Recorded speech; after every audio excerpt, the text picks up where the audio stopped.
Hello, St. Matthias, 7th grade. This is your answer key for your Chapter 2 review. Question 1 says the water level of Donut Lake changes at an average of -7/16 inches every year. Based on the rate above, how much will the water level change after 1 year? Show your calculations and model your answer on a vertical line using 0 as the original water level. So it's saying that we have a -7/16 inches every 3 years. So we want to figure out how much we have in 1 year. So we're going to take a -7/16, and that needs to get divided by 3. However, we can't divide fractions, so this becomes a -7/16 times, and I'm multiplying by the reciprocal, 1/3. So if I multiply that across, I get -7/48. So it's a -47/48 that is changing every year. So the graph that you have shows tenths of an inch. So we will just put that into the calculator to figure out. We're going to do this the right way. All right, so we're going to come over here and we're going to come over and do 48 divided by 7. Can't go 48 into 7, so that's not going to work. 48 into 70 gives me 1. So this is 48. I'm going to do this long division.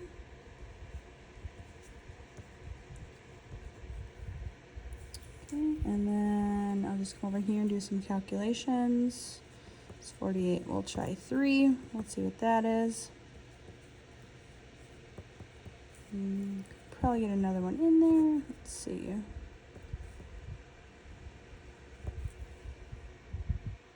I think I'm doing my math wrong. Hold on.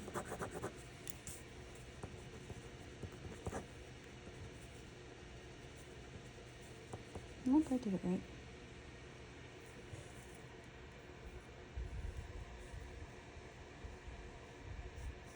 Oh, that's what I did wrong. Sorry, that should be a 2. All right, so this is a 4 then. Go ahead and continue to do that. This is 10, 1, 8.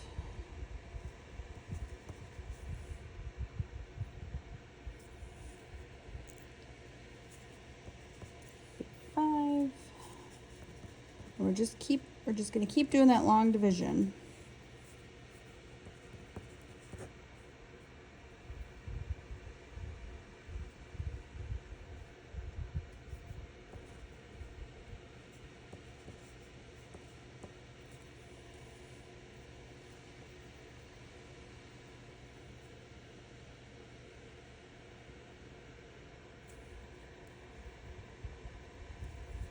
Okay, so we're roughly at 0.145, which is about 1.5 almost. So the point at which that water level we're moving is roughly halfway between the -0.1 and the -0.2. So this is the amount of water level decrease after 1 year. Okay, so here's the lake, and then so if this was January 1st of last year, this would be January 1st of this year, that difference. Okay, so then we're going to figure out how much water level change over a 7-year period. So we're going to take that -7/48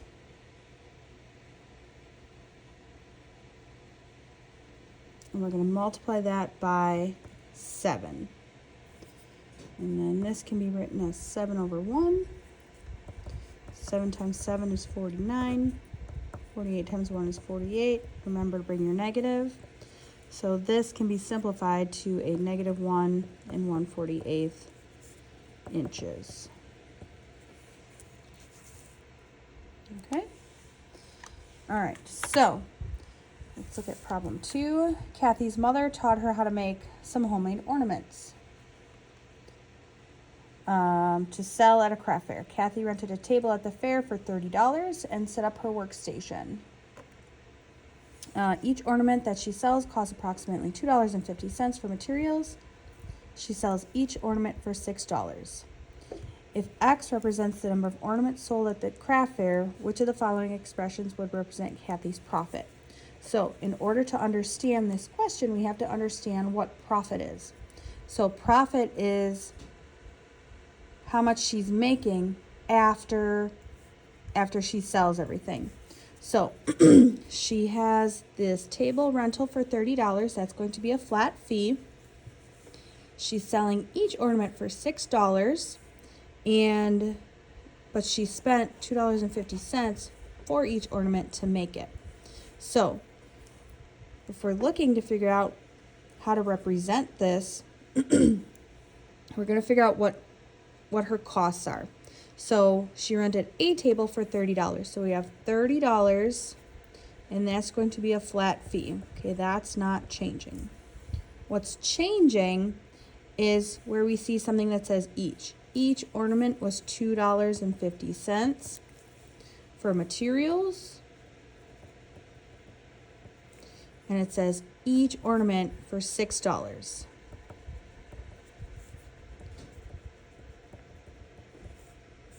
I'll change that to price. So to find the cost of what she's making, we have to add up each of these pieces.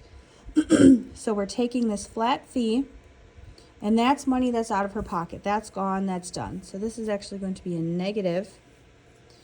And then the cost of the materials, well, she already paid that money too, so we need to get rid of that. So if we look at something, we have a negative 30 plus 6x minus 250x. Well, that would work. That would give us the total cost. Here we have 6x minus 30 minus 250. Well, that's kind of the same thing, just rewritten.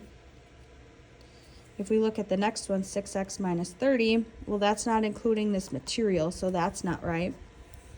And then here we have 4.50x minus 30.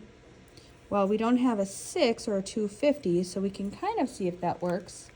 So if we do 6 minus the 250 to see if we just kind of eliminate what these two pieces and simplify them, or figure out how much profit I'm making per ornament based on my prices, I can just go ahead and solve for that amount. Well, that actually comes out to 350, so that's not right. But here I have 350x minus 30, so that one works. So 1, 2, and 5 are answers to that question. Okay. Kathy does not want to lose money on her business. Her mother told her that she needs to sell enough ornaments to at least cover her expenses, so the cost of the materials and the fee for the table rental. Kathy figures that if she sells 8 ornaments, she covers her expenses and does not lose any money. Do you agree? Explain and show your work to support your answer. So the nice part about this is that you have 3 equations right here that are ready for you. So all you have to do is replace this 8 into any one of these. It doesn't matter, and you can do more than one to see, okay, am I getting the same answer? We'll do this one because it's smaller. So we're going to do 350x minus 30. And then the x is representative of the ornaments, so I'm going to do 350 times 8 minus 30. I'll come over on the side and do my math.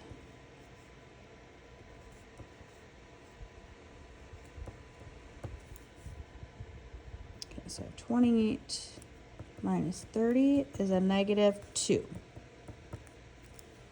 So I'm losing $2 if I do it that way. So she's not making enough money to cover all of her expenses.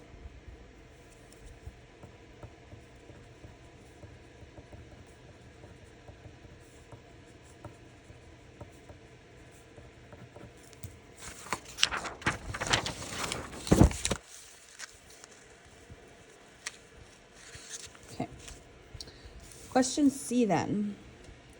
Kathy feels that if she earns a profit of $40 at this craft fair, her business will be successful enough for her to branch out to other craft fairs. How many ornaments does she have to sell to earn a $40 profit? Write and solve an equation, then explain the steps in your algebraic expression. So what we have to do is we have to use, again, one of these equations from part A. Again, I'm going to use the shorter one. So I have 350x minus 30, which is our equation from before. I'm just copying that along. And then what I want that to do is I want that to equal 40. Okay, so we're trying to figure out how much this x equals. So in order to figure that out, we have to solve for this x, and we have to undo everything. So if you remember some of our examples, you were just adding or subtracting this first number and dividing here. So we're subtracting here. I have to do the opposite of that. So I'm going to add 30 to both sides. This makes that go away. A negative 30 plus 30 gives me 0. So I have 350x equals 30 plus 40 is 70. And I'm going to come over here because I don't have a whole lot of room.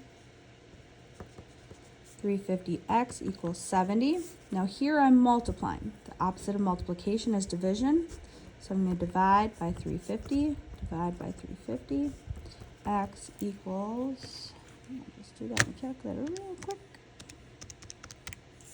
20. So she needs to sell 20 ornaments in order to make that $40 profit.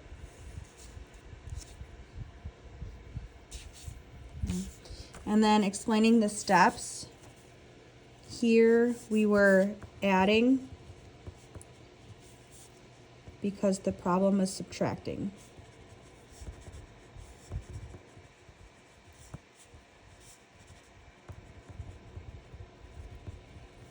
And here we divided because the problem was multiplying.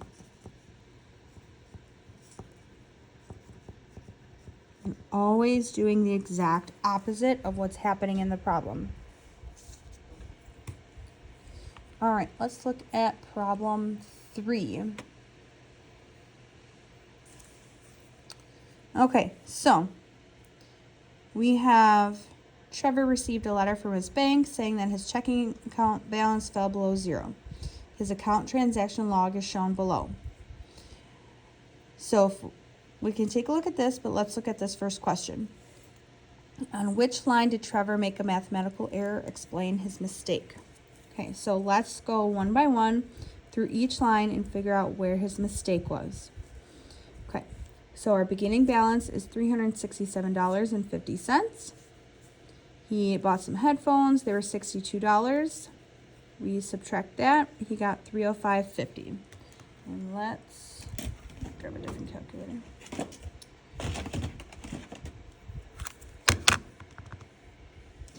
Okay, so let's just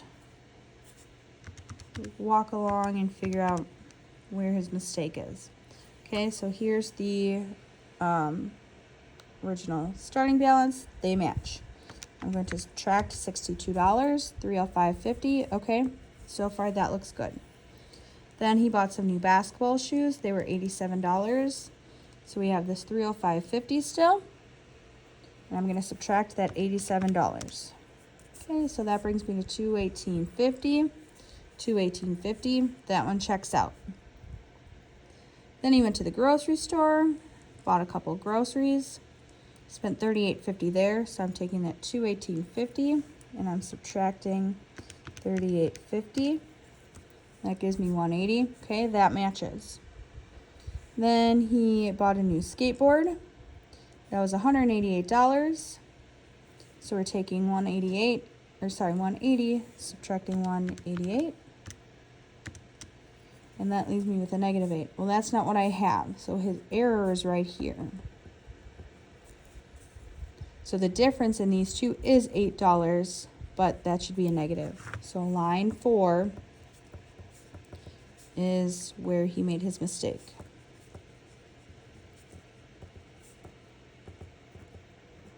Okay. The banker charged Trevor a $20 fee because his balance then dropped below $8. He knows that he currently has an outstanding charge of $7.85 that he has not recorded yet. How much money will Trevor have to deposit into his account so the outstanding charge does not create another bank fee? Okay, so we need to figure out the rest of these lines based on this new value. So we can come over here and we can have line 4. So our description then was, okay, so our balance then is a negative $8. Then he had a deposit of $20. So that gives us our line 5, which then is $12. So we took care of, we updated this, we updated line 5. Now we have this McDonald's.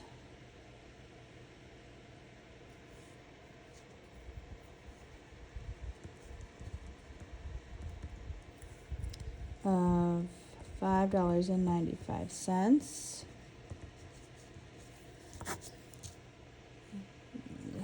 That's going to give us a total, oops. My calculator's not working.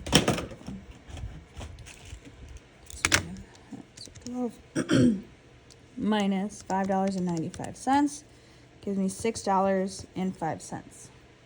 Okay, however, we do have to include this fee, this bank fee. So we have a bank fee of, so we're subtracting $20.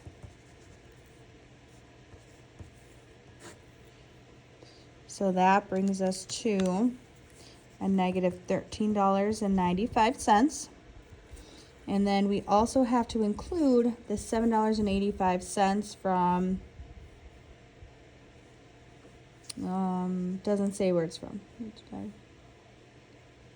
Okay, so line 7 then is the amount without that, with the fee, without that extra $7.85. Okay, so we'll just put charge of $7.85. And then I'm going to come over here, line 8. So that gives us a total of negative $21.80. So he needs to put in at least that amount of money to cover and make his account 0. Because we don't want to put anything less than that because it'll still be below 0. And then they'll charge him another fee. So he needs to get, and you can have anything above this value. So you can even say he needs to deposit $22 and then he'll have a couple cents in the bank. Okay, so but this value right here is what he needs to add to his account, this $21.80, in order to make his account even. All right, let's look at number 4.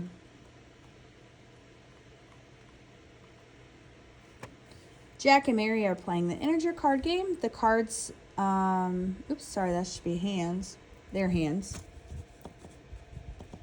Their hands are shown below. What are the scores of each hand? Jack's cards are on the left and Mary on the right. Okay, so here is Jack and this is Mary. So all we're going to do is we're going to add these up. So 3 plus 4 is 7, plus 9 is 16, minus 12 is 4. Just going to double check that on my calculator. Here we go. Okay, and then we'll come over here and we'll look at Mary. So I have a negative 2, a 3, a 1, and a 2. Negative 2 and positive 2, those cancel out. So I have 3 and 1, which is 4. Question B then, Lindsay says that if Jack and Mary both take away their 3s, Jack's score will be higher than Mary's. Peter argues and says that Jack and Mary's score will be equal. Are either of them right? So we're going to write Jack, and I'm going to just rewrite those scores. So I have a 4, a 9, and a negative 12. And then Mary, she's got a -2. Again, we're skipping the 3, a 1, and a 2. So if I add those values up, I have 4 and 9, which is 13. And a -12 is 1. And then here, these two again cancel out, and I get 1. Okay, so Lindsay said Jack's score is going to be higher than Mary's. Peter says, nope, they're going to be the same. When we calculated them, they ended up being the same. And the reason that they're the same is because they started out the same, and we took away the same card. Okay, so we didn't actually change their hands, we just changed the look at them. Okay, so the same card for each hand was removed.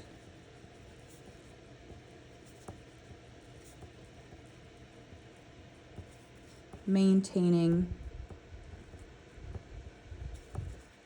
the balance of the hands. Okay, so what we removed from one hand was the same removed from the other, so nothing actually changed. All right, so C here says Jack picks up another set of cards that is exactly like each card in his hand. So he's got 2 3s, 2 4s, 2 9s, and 2 -12s. Which of the following would make Mary's score equal to Jack's? Place a check mark by all that apply. Okay, so we're trying to figure out which of these options would still give him the same. So if you remember, we have 4s originally, and then his new score is going to be an 8. So we're trying to figure out how we get an extra 4 points for Mary so that she still has the same hand.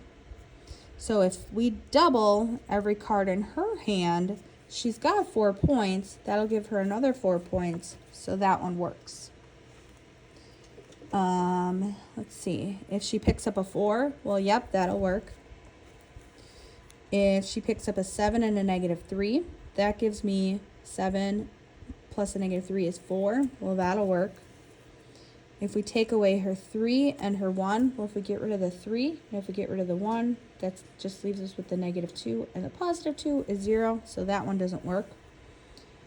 If we take away her 2 and her -2, so if we take away this card and this card, we have 3 and 1. That's 4, but we need 8, so that doesn't work. And then last option, if we pick up one of each of Jack's cards. So if this hand gets added to that hand, well, we know this is 4. So if we add Jack's 4 to Mary's 4, that'll give us 8. That one also works. Okay. So, and then explaining why is just kind of how I explain. So Jack's hand went up by 4. So any cards that Mary picks up should equal 4. All right, that is your review. Please reach out with any questions. Because of Catholic Schools Week, your test will actually be Tuesday now, so you got an extra day. Lucky for you. So study, ask any questions before then, and good luck.